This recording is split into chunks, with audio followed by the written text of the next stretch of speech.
స్వతంత్ర భారత రాజ్యాంగ నిర్మాణం రెండవ భాగం 10వ తరగతి సాంఘిక శాస్త్రం.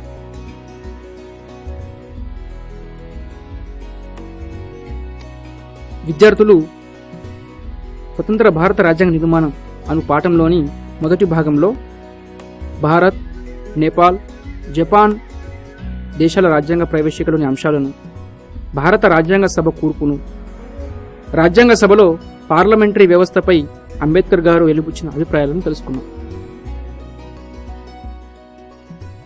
ప్రస్తుతం రెండవ భాగంలో భారత సమాఖ్య వ్యవస్థ లక్షణాలు, దానికి అమెరికా వ్యవస్థకు గల తేడాలు, ప్రాథమిక హక్కుల గురించి, రాజ్యాంగ సభలో జరిగిన చర్చలు, భారత రాజ్యాంగంపై గల విమర్శలు మొదలగు అంశాలను కూలంకుషంగా తెలుసుకున్నాం.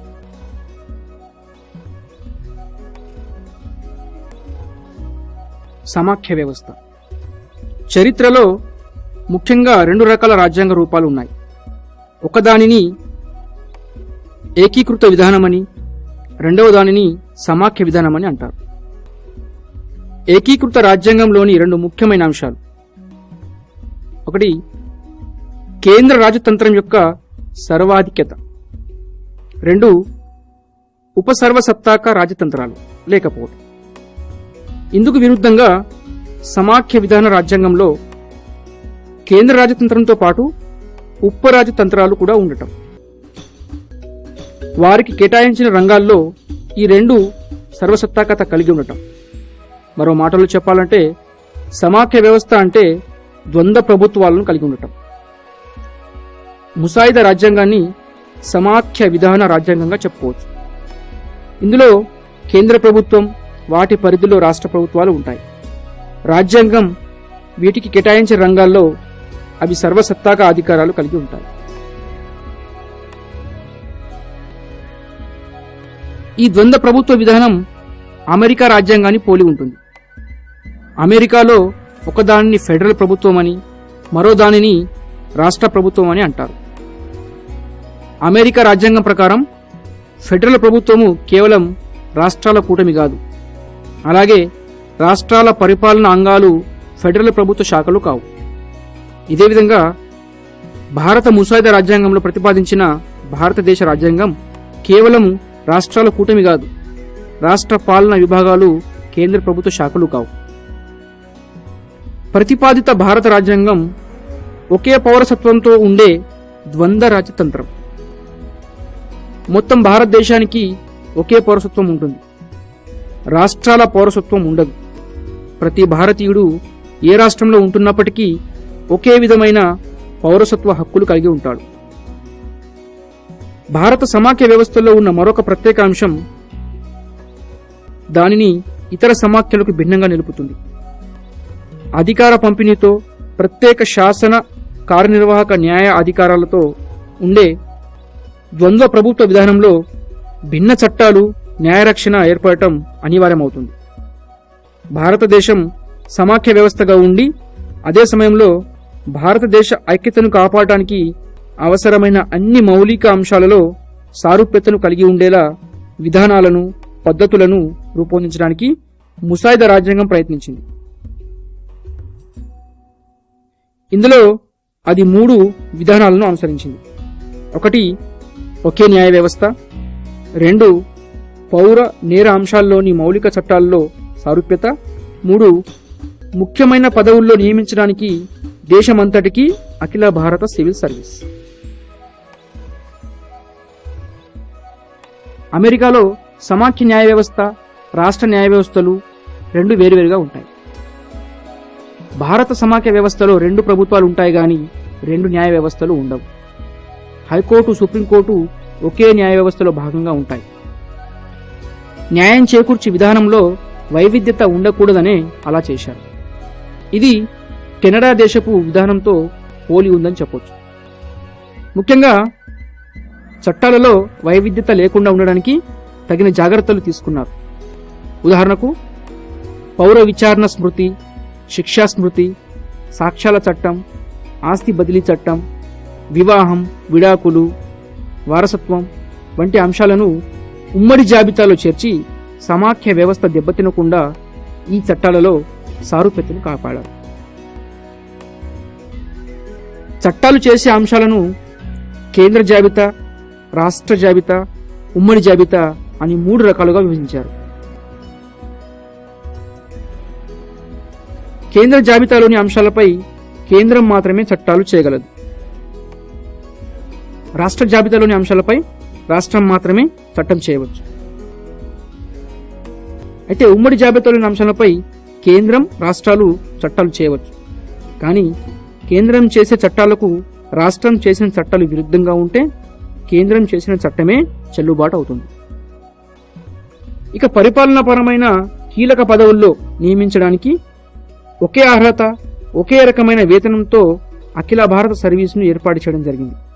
ఇక్కడ రాష్ట్రాలు తమకు ప్రత్యేక సివిల్ సర్వీసును ఏర్పాటు చేసుకునే హక్కుకు ఎలాంటి భంగం కలిగించలేదు. ప్రాథమిక హక్కులపై రాజ్యాంగ సభలో జరిగిన చర్చలు.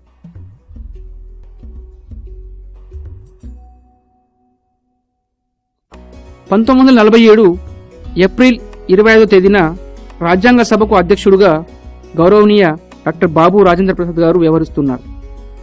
ఆ రోజు వివిధ సభ్యులు రాజ్యాంగ సభలో ప్రాథమిక హక్కులపై తమ తమ అభిప్రాయాలను వ్యక్తపరిచారు.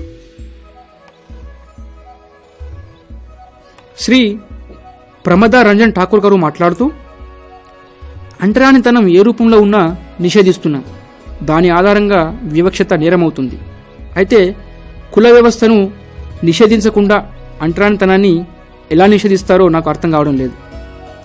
అంటరానితనం కుల వ్యవస్థ అను వ్యాధి యొక్క లక్షణం మాత్రమే. మనం కుల వ్యవస్థను సమూలంగా నిర్మూలిస్తే తప్ప అంటరానితనానికి పై చికిత్సలు చేసి ప్రయోజనం లేదు. అలాగే ఎస్సి బెనర్జీ గారు మాట్లాడుతూ, అంటరానితనం అన్న పదానికి మనం ముందు వివరణ ఇవ్వాలి. గత 25 సంవత్సరాలుగా ఈ పదాన్ని మనం ఉపయోగిస్తూనే ఉన్నాం. అయినా ఈనాటికి అది ఏమి సూచిస్తుందో తెలియని తీవ్ర గందరగోళంలో ఉన్నాం. కొన్ని సందర్భాల్లో గ్లాసు నీరు తీసుకోవటం, కొన్నిసార్లు హరిజనులకు ఆలయ ప్రవేశం కల్పించటం అన్న అర్థంలో దాన్ని వాడుతున్నాం. కొన్నిసార్లు అది అన్ని కులాలు కలిసి భోజనం చేయటంగా పరిగణింపబడుతుంది. కొన్నిసార్లు కులాంతర వివాహంగా భావించబడుతుంది.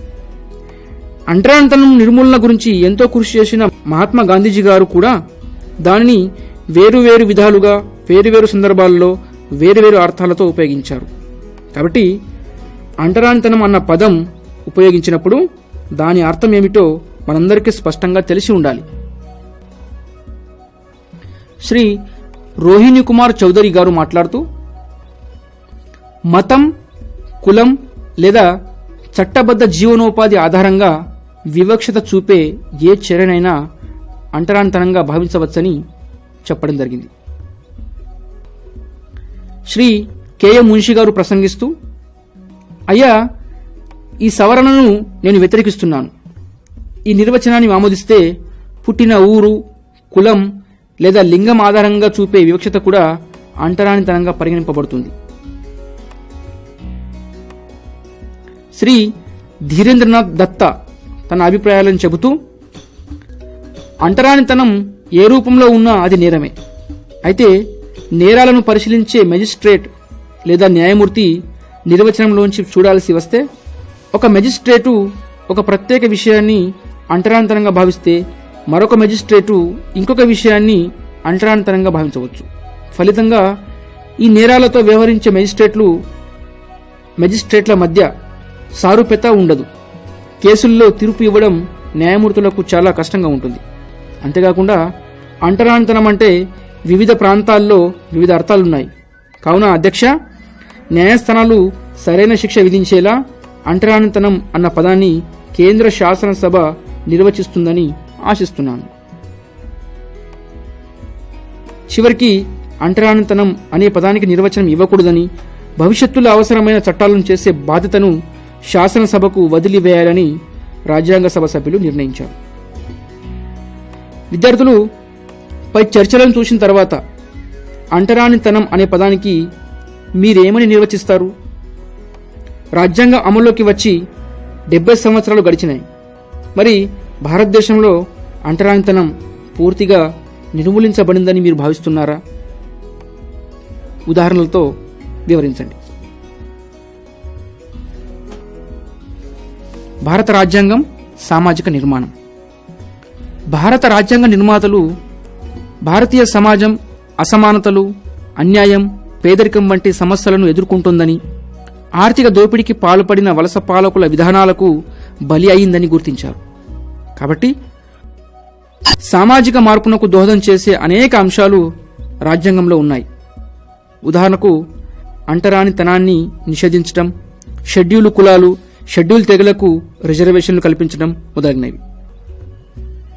ఈ వర్గాలు తరతరాలుగా ఎదుర్కొంటున్న అన్యాయాలను అధిగమించడానికి, వారి యొక్క ఓటు హక్కుకు సరైన అర్థాన్ని ఇవ్వడానికి కేవలం సమానత్వపు హక్కు ఇస్తే సరిపోదని రాజ్యాంగ నిర్మాతలు విశ్వసించారు. వారి ప్రయోజనాలను కాపాడడానికి, ప్రోత్సహించడానికి ప్రత్యేక చర్యలు అవసరమని భావించి ఈ వర్గాల వారికి శాసనసభ స్థానాల రిజర్వేషన్లు వంటి అనేక ప్రత్యేక అంశాలను రాజ్యాంగ నిర్మాతలు కల్పించారు. ఈ వర్గాలకు ప్రభుత్వ రంగ ఉద్యోగాల్లో రిజర్వేషన్లు రాజ్యాంగం కల్పించింది. రాజ్యాంగంలో ఆదేశిక సూత్రాలు పొందుపరచబడినాయి. ఇవి ప్రభుత్వం ముందు ప్రధాన సామాజిక బాధ్యతలను ఉంచాయి. అలాగే సామాజిక నిర్మాణ సాధనలో ఒక ముఖ్యమైన అంశం అల్పసంఖ్యాక వర్గాల హక్కుల రక్షణ. జర్మనీలో నాజీలు అల్పసంఖ్యాక వర్గాల యూదులను అణిచివేసిన విషాద అనుభవాలు రాజ్యాంగ నిర్మాతలను ఆలోచింపచేసింది. అందుకే అధిక సంఖ్యాకులు తమకు అంచుకు నెట్టేశారన్న భావన కలగకుండా చేయుటకు అల్పసంఖ్యాక వర్గాలకు ప్రత్యేక రక్షణ కల్పించాలని వారు నిర్ణయించారు. ఉదాహరణకు మతపరమైన అల్పసంఖ్యాక వర్గాలు తమ స్వంత విద్యా సంస్థలను నిర్వహించుకునే హక్కును కల్పించడం మొదలైనవి.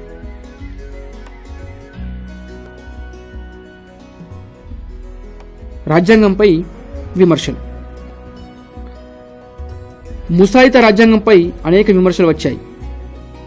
మౌలానా హస్రత్ మోహానీ వంటి వారు ఇది 1935 భారత ప్రభుత్వ చట్టానికి నకలు మాత్రమే అని విమర్శించారు. డిఎస్ సేత్ వంటి వారు మాట్లాడుతూ సోవియట్ యూనియన్ వంటి ఇటీవలి రాజ్యాంగాల నుంచి భారత ముసాయిదా రాజ్యాంగం ఏమీ తీసుకోలేదని, భారతీయ నేపథ్యంలో కీలకమైన గ్రామాలను విస్మరించారని విమర్శించారు. రాజ్యాంగ సభ సభ్యులు వయోజన హోటాకు ద్వారా ఎన్నుకోబడలేదని కూడా ఆయన వాదించారు.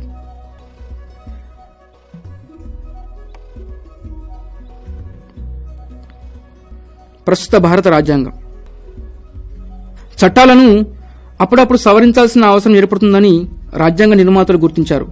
కాబట్టి చట్టాలను, రాజ్యాంగంలోని అధికారులను సవరించడానికి అది అవకాశం కల్పించింది. శాసనసభల్లో సగం కంటే ఎక్కువ మంది సభ్యుల ఆమోదంతో చట్టాలను తరచూ సవరించవచ్చు. అయితే రాజ్యాంగంలోని అధికరణల సవరణను పార్లమెంటే చేపట్టాలి. అంతేగాక రాజ్యసభ, లోక్సభల రెండింటిలోనూ 3/2 సభ్యుల ఆమోదం అవసరం. రాజ్యాంగంలోని కొన్ని అధికరణలను రాష్ట్ర శాసనసభలు అంగీకరించిన తర్వాత మాత్రమే సవరించవచ్చు. అలాగే ఇతర చట్టాల మాదిరిగా రాజ్యాంగ సవరణలను దేశ అధ్యక్షుడు కూడా ఆమోదించాల్సి ఉంటుంది.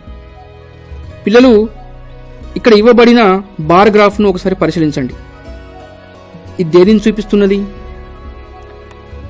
దశాబ్దాల వారీగా రాజ్యాంగానికి చేసిన సవరణల సంఖ్యను ఈ గ్రాఫ్ చూపిస్తుంది. పై గ్రాఫ్ను పరిశీలిస్తే 1971, 1980, 1981, 90 దశాబ్దాల్లో రాజ్యాంగానికి అత్యధికంగా సవరణలు చేశారని చెప్పవచ్చు. ఈ దశాబ్దంలోనే రాజ్యాంగానికి ప్రధాన మార్పులు చేశారు. ముఖ్యంగా 42వ రాజ్యాంగ సవరణ ద్వారా రాజ్యాంగ ప్రవేశికలో లౌకిక మరియు సామ్యవాద అనే పదాలు చేర్చడం ప్రధానమైనదిగా చెప్పవచ్చు.